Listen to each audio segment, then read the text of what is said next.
Homebrew Wednesday. Got a beer here, ready to drink. Just going to go through a bottling video for the Partigyle I did. So we'll have a look at that first, and then beer time. Just getting started here on doing some sanitising. I've got a Partigyle to bottle, sorry, and yeah, kids are finally in bed.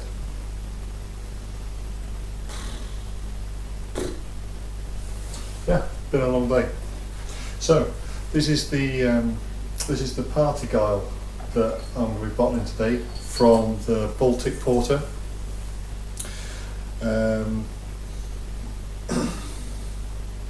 So it was so what I did was brew the Baltic Porter, brew in the bag, and then dumped the strain into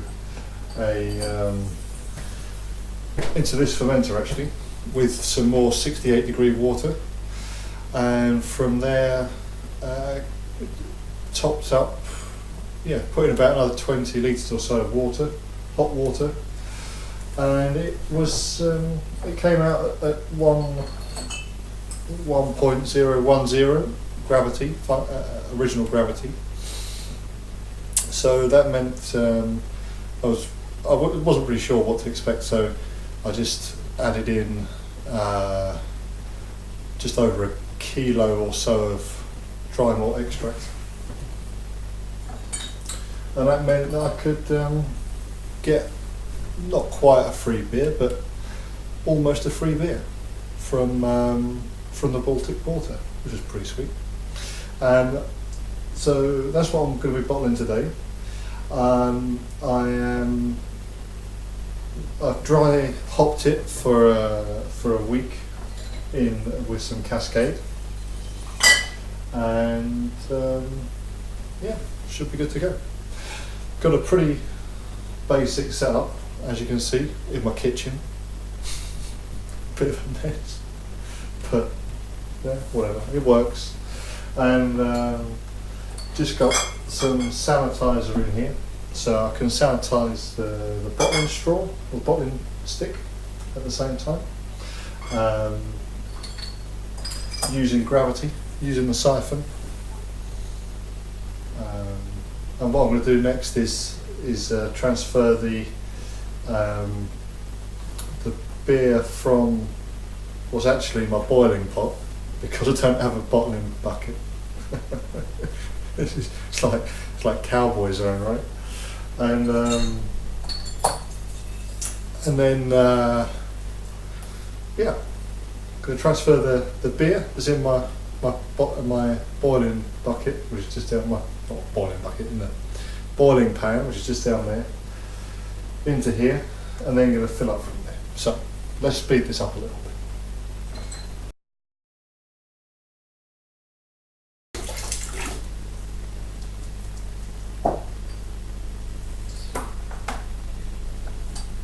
Right, so that's that done. So I know that all the bottles are sanitised. These were all clean before I started using the sanitizer, so shouldn't be any big problem there. Found one with some yeast in it, where I obviously got pissed and didn't clean it out properly. But yeah, so that's that. That's step one. Next step is to transfer the brew into the bottling bucket. Right.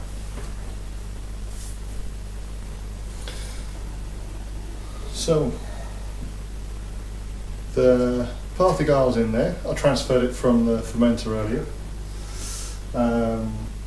Probably about up to there.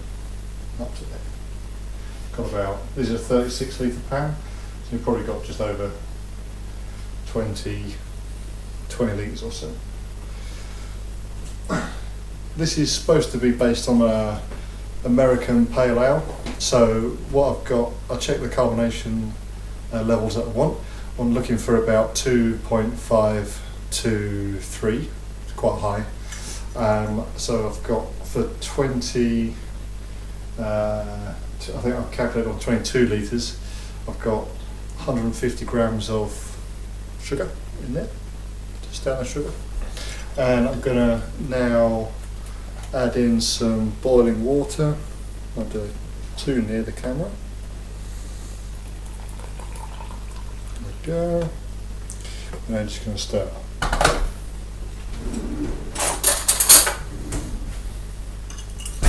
Stir it up, get all the crystals out.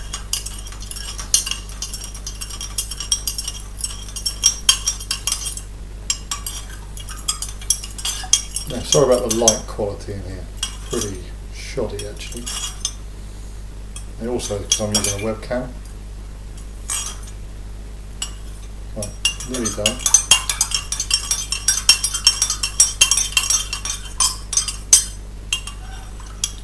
Yeah, I suppose if I'm going to make a habit of this Homebrew Wednesday thing, I better get some decent kit.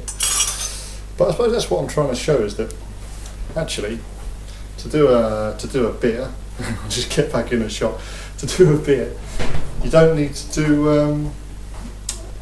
I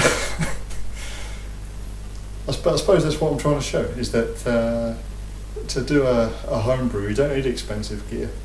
Certainly not. It's simple. As long as you sanitize. Sanitize, sanitize, sanitize. Right, so that sugar syrup, all clear now, see? All clear. Is going into the original fermenter. So, clear sugar syrup going into fermenter, which is down there. Pour that in.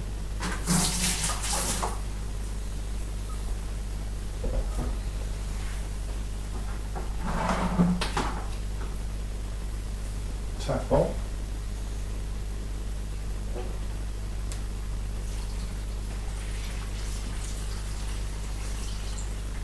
Off we go. Now the advantage of using this is that when I dry hopped, I literally threw some hops in the fermenter.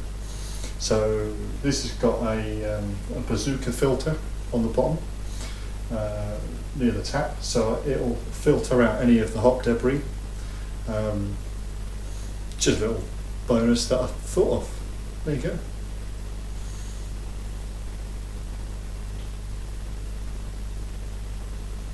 So what's going on in here is that it's whirlpooling round, and it's all the sugar solution is being stirred up. So it should get a nice, clean, even carbonation across the whole batch,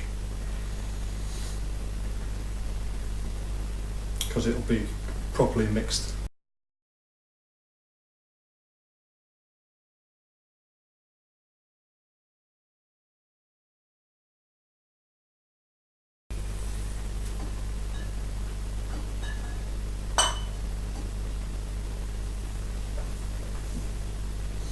Got quite a few shout outs to do this week. Got main one is stratbeer. So he was my first subscriber. It was pretty cool, and he was talking about doing an ESB, or he just brewed an ESB. So I was thinking maybe the next one should be an ESB.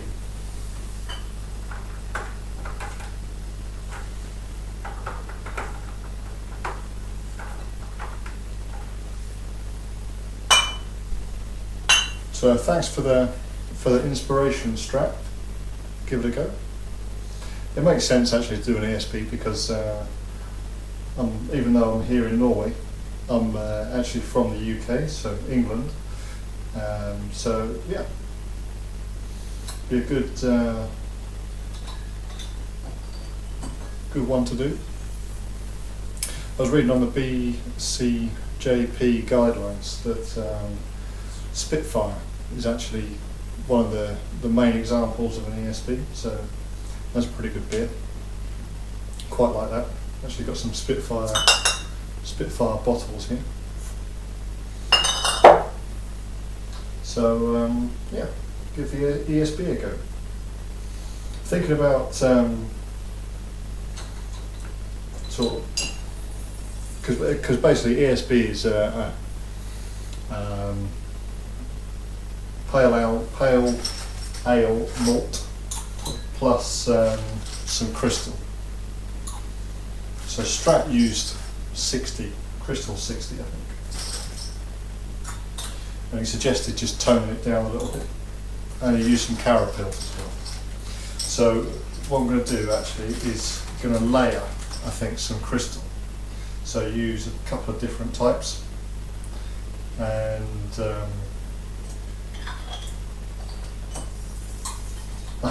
I'm a bit of a geek, so what I like to do is make sure that the weight is means something. So what I'm going to try and do is use I don't know, 60 grams of crystal 60 or 600 grams of crystal 60 plus 12 grams of crystal 120 or something like that. I'll let you know, but I'll keep got a little blog going, so I'll put the note just here. There.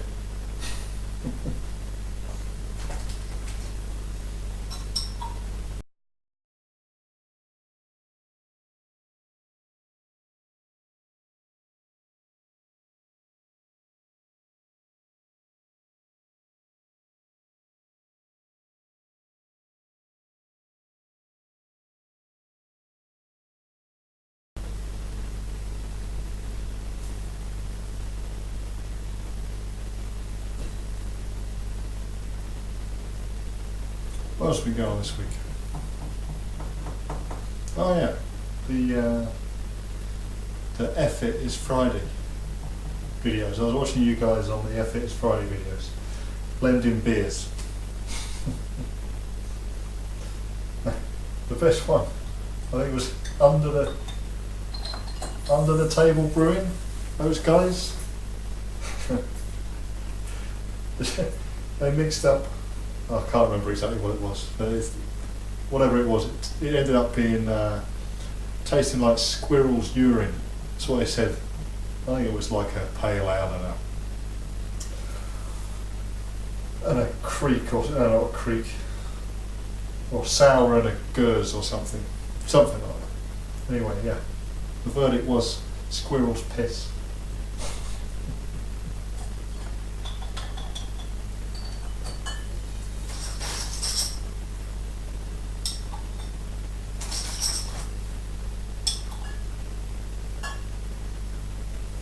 Didn't get around to mixing anything myself, but maybe at the end of this we'll do a tasting of the American Pale Ale I did. That's pretty good.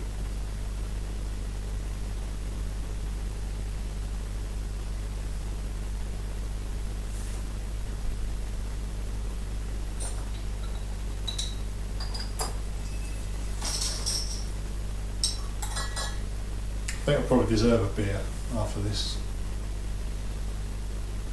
You can see why the keggers do it, no?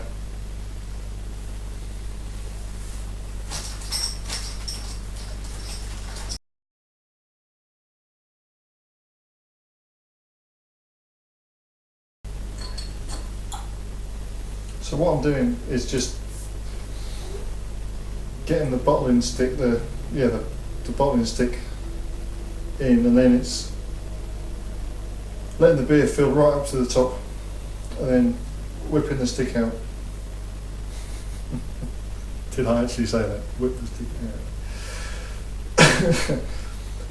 Whipping it out and then just as it reaches the top. That means you get about that much left at the top, which is just right for carbonation. You don't want a big gap at the top. You want just a little.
Oh yeah, that was the other one. Just standing there sort of thinking as I'm bottling. It was quite a nice thing to do, just talk to you guys while I'm bottling. But yeah, the other one was that came out this week was came across a couple of recipes for a cherry stout. A couple of people were talking about it. And then Craig on craigtube got a kit from a shop in the States somewhere. And I've seen this guy before, Joe and Nikki. Can't remember the exact channel. What am I doing? I'm just going to pour a bit of that back. Pour in this one. There we go. And yeah, someone went into their shop and said that women can't brew. It was nuts. So she brewed up, or she made this kit and sent it to Craig.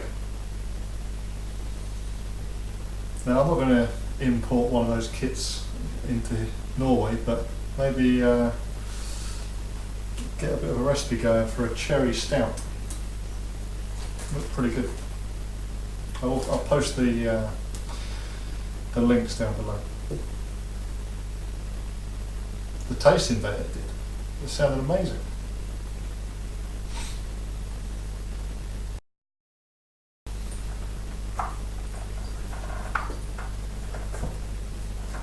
Right, we're getting near the bottom of the barrel now, so I'm just going to tip it up a little. Just holding the end of the siphon down a bit, so it doesn't pop up and don't get a lot of air bubbles going through the siphon, because that will oxygenate your beer and cause it to go stale.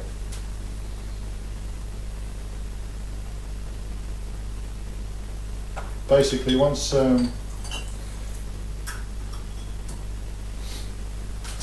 you've added your yeast, because you oxygenate the wort before you add the yeast. Once you've added your yeast, that's it. No more oxygen in your beer, otherwise it will go cause off flavours.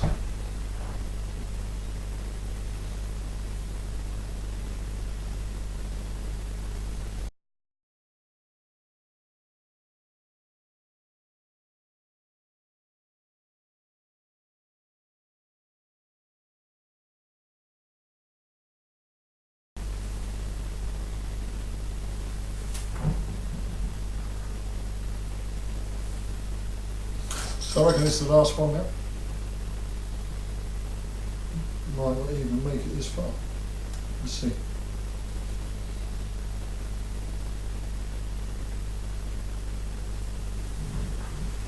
Cool.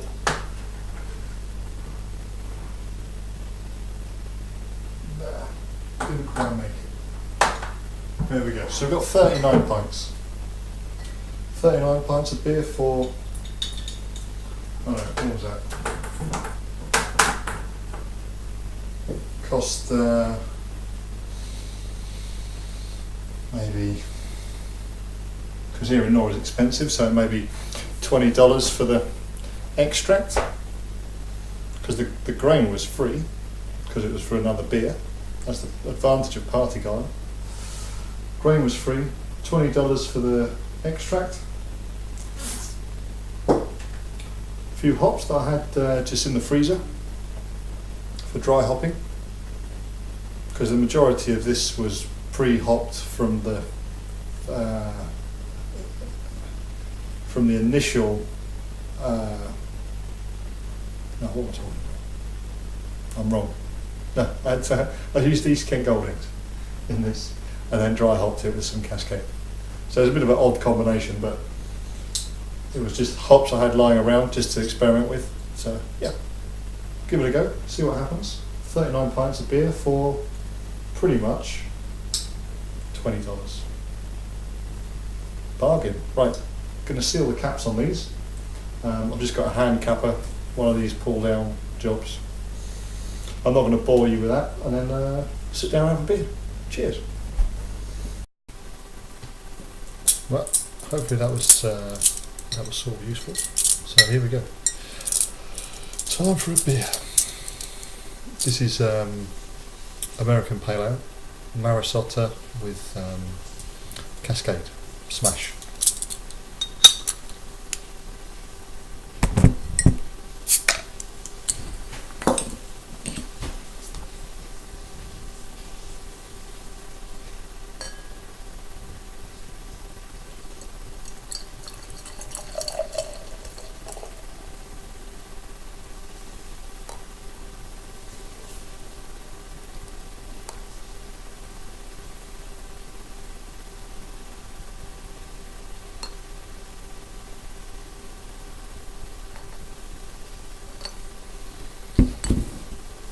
So, good head. It's very pale.